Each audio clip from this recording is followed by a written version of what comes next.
Today, I'm going to show you guys exactly how to read a topographical map. We're going to go over looking for points, humps, ditches, bluff walls, rock, you name it. I'm going to show you guys exactly how to find these key features for fishing on a topographical map. Reading a topographical map can be such a key advantage and tool before you even step out onto the water, because you can map out or literally look with your eyes on a computer what exactly the features of the lake are, where you think the fish are going to be based on time of year. So it's really a great asset to be able to read a topographical map and understand what it's telling you. So let's jump into it here. Let's head over to the computer and I'm going to show you guys exactly how I read and break down a topographical map for bass fishing. All right, guys, so we're in front of the computer now, and I'm going to walk you guys through just a couple of different options in terms of topographical maps. And these are just options that I use. There's others out there. However, CMap Chart Explorer, which is right here, and then Navionics are kind of my two back and forth go-to. It's completely free. All you got to do is go to these websites and they have it's called a Chart Explorer or Map Viewer, Chart Viewer, something like that. And you guys can open them up and access the same tools that I'm showing you guys right here. Before we start breaking down these maps, what is a topographical map? A topographical map is essentially a map with contour lines drawn on it. And what I mean by contour lines are elevation. And most of these maps are to the foot.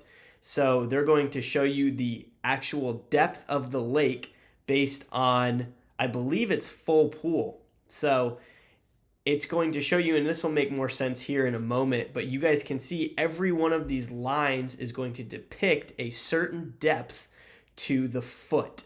And so if you have mountains, obviously it's going to show you that. If you have, a riverbed or a ditch or something like that, it's going to show that. And I'm going to jump into that. But that's what a topographical map is. It's just showing the layout of the actual geography or the lake itself, as if there was no water. If you guys look outside and just look around, and if there's hills or mountains, like I said, what you can see visually, this map is going to show you that under the water. So that's why it's so powerful of a tool and can be really used before you even go out to go fishing, is to look at these and just figure out where you're going to fish. And especially if you're going to an entirely new lake, you can do a bunch of homework before even going out to the lake. So enough of that. Let's jump into it here. I am going to show you guys a topographical map, and I'm just going to pick a lake. This one, let's pick Lake Hartwell. Lake Hartwell is pretty well known. It's one of the best, biggest lakes for bass fishing in the Southeast. They have the Bassmaster Classic there a couple years ago. Lots of tournament events there. So let's pick that one to kind of just break down and go into. So as you guys can see here, I'm zooming in on Lake Hartwell.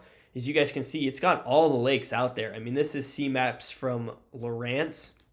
Fantastic mapping, guys. It is probably my recommendation for you guys to get. And as we zoom in here, this is the south end of Lake Hartwell. We kind of get closer and closer, and you guys can see that there's these color ranges.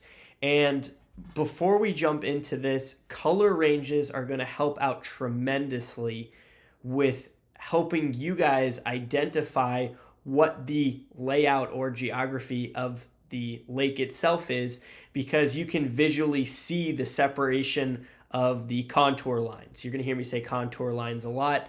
And what a contour line is, as I mentioned, it's just an individual depth that is indicated by that line. So every one of these individual lines is a contour line, or I call it, on this topographical map.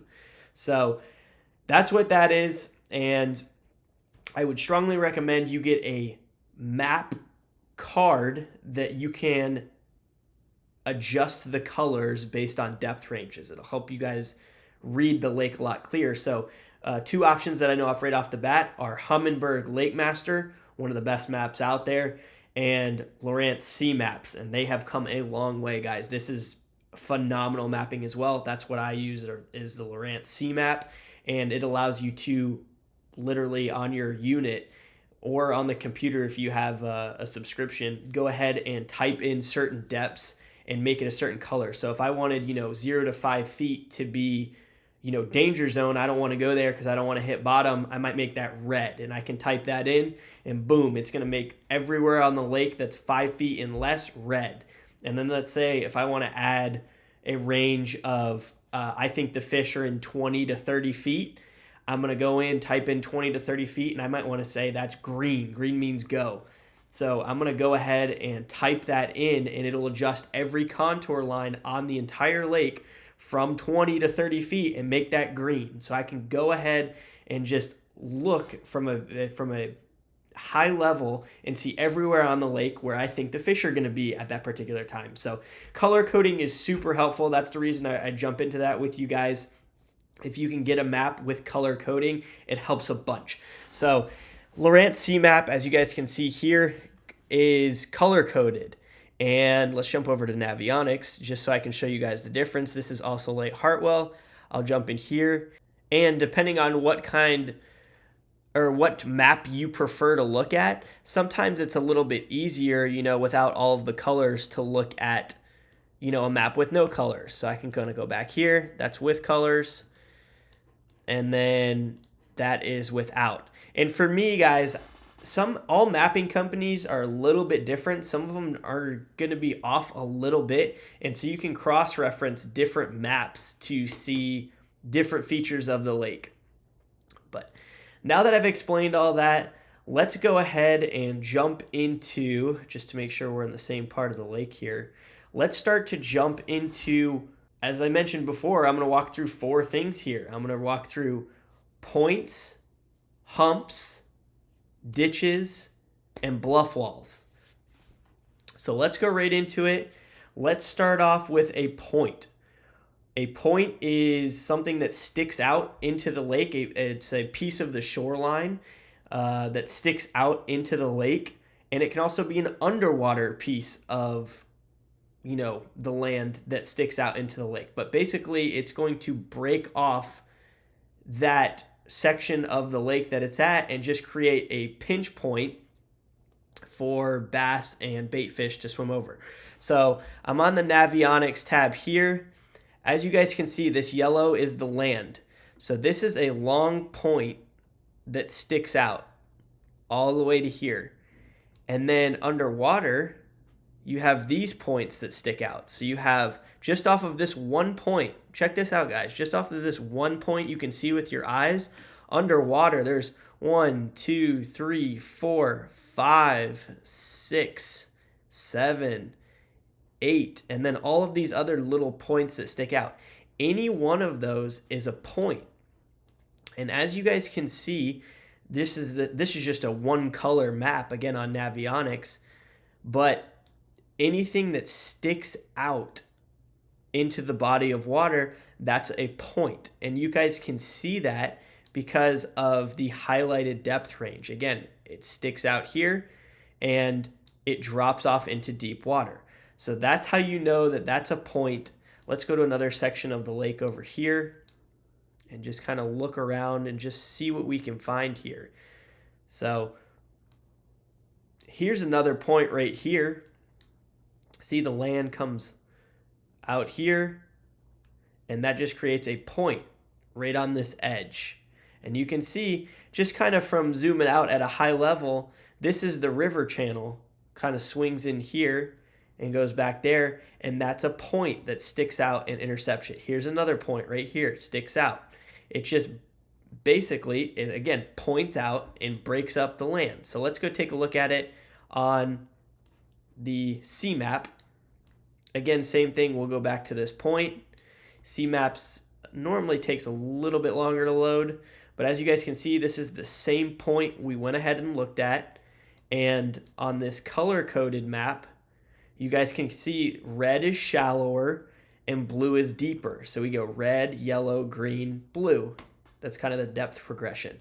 But you guys can visually see this point runs out here, this point runs out here.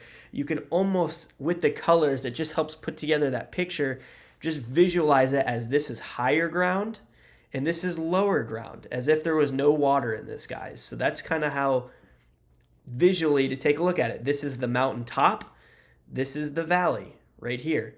And that's just a great way to look at it. So that's a point. Again, we come over here. Let's take a look if it loads. And again, we have our point here that we just looked at. It sticks off into the river channel. See, we got red, yellow, green. And then this one kind of sticks out there, right in there. Those are all points. So that's number one. What is a point? Number two is a hump. And a hump is basically a mountaintop that's not surrounded by a point. So as I mentioned here, this is kind of like a mountaintop, but it's connected to the land. So there's on one side, it does not drop off. A hump comes to a peak under the water, but is surrounded on all sides by deeper water. And that's what creates a hump. So if we zoom in here, here's a perfect example of a hump. You guys can see from the yellow, this is shallower water, and then it goes to green, and then blue around it. This is a hump. It's basically a mountain or a mound or a hill that comes up underwater and just is, it's not going to cap out above the water. This is going to be underwater. That's what a hump is. So let's take a look and see if we can find another one. Here's another example of a hump. As you guys can see here, it's shallower, a little bit lighter green. That's a hump here. Then it goes to darker green and blue. And again, that's a hump. Let's find one more. Actually, let's take a look at it on Navionics. And again, I normally have these up at the same time, guys, both of these maps. Sometimes it's easier to find certain features on one or the other map. So you guys can take your pick at which one's your favorite. Actually, so far, if you guys are enjoying this video, go ahead and hit that like button, subscribe to the channel. If you're learning something from this, go ahead and drop a comment down below which of these is your favorite maps, or even include Hummingbird. So give me your favorite map, CMAP, Lake Master, or Navionics. Drop that in the comments down below. I'm kind of curious to take a poll here and just see what you guys use. But let's jump back into it here with a hump on Navionics. This is a perfect example. As you guys can see here, this is a perfect example of a hump. We have white, which is deep water all around, and then blue, which is the shallower water. And as you guys can see here, this is a perfect example of a hump. There's nothing around it connecting it. It's just out in the middle of the lake. It doesn't cap out. See, yellow is the shore. It doesn't cap out. It looks like it caps out at 5 feet below the surface. And it's just a mound or a mountain under the water, and it's surrounded by deep water on all sides. That's what a hump is. So for number 3, ditches. This is definitely one. I've already kind of discussed this in in another ditch video that I did. So if you guys want to watch more in depth on ditch fishing, I will post that up there. And you guys can go take a look at that. So I'll probably briefly run through this. But these topographical maps make it super easy to find ditches. And if I zoom in here, and let's take a peek, just to kind of recap what we've learned. So I've got a point here. It kind of sticks out. I've got a hump out here, it looks like. And if we follow this river channel, as you see the deep blue water, you start to see all of these fingers or arms that come off of this river channel. And guys, every single one of these is a ditch. So the deeper water cuts back into these pockets or these cuts. And some of them are old riverbeds, old creek channels. They can be roadbeds, anything that creates a ditch. And that's exactly what a ditch looks like on a topographical map. So now you guys know exactly what I'm talking about when I say ditch fishing. I'm literally fishing these arms of the lake. And again, a topographical map with these contour lines clearly outlines this. I mean, hopefully you guys can see it clear as day. I mean, each one of these fingers, I mean, it's hard to miss, quite honestly. That's the first thing I almost see when I look at these maps. And if we go to Navionics, same thing over here. We can kind of see where the deep water cuts out these ditches. And you guys can see here, it literally looks, just visualize it like a riverbed and or a creek channel. I mean, if you guys have ever been to the river to go fishing, normally you climb down the bank of the river to go stand on, to go fishing. Well, it's no different under the water. There's banks on either side and it drops off. And so that's literally what this is. You guys can see here, it just drops off, and that's the old river channel, and that is a ditch. So again, super easy to find. And then finally, our last key point or feature that I wanted to go over today to find on a lake are bluff walls. And a bluff wall is exactly kind of what it sounds like. It is a steep wall that's created underwater. So if you guys look at, I don't know, if you guys have ever been rock climbing, let's say, if you guys look at that face of that wall, it's pretty much straight up and down, and it's normally rock. That's kind of a hint there. That's kind of a sneaky thing to look for. That's why I mentioned rock earlier. But it's literally a bluff wall. It's a steep ledge, and you guys can see that by looking at a topographical map and seeing where the contour lines, again, the individual lines, are super close together. And oftentimes on these maps, when they're super close together, they create almost like a shadow or like a black blur because they're so close together and they're just stacked on top of each other. And that's what you're looking for a bluff wall. So as you guys can see here on sea maps, if I zoom in here,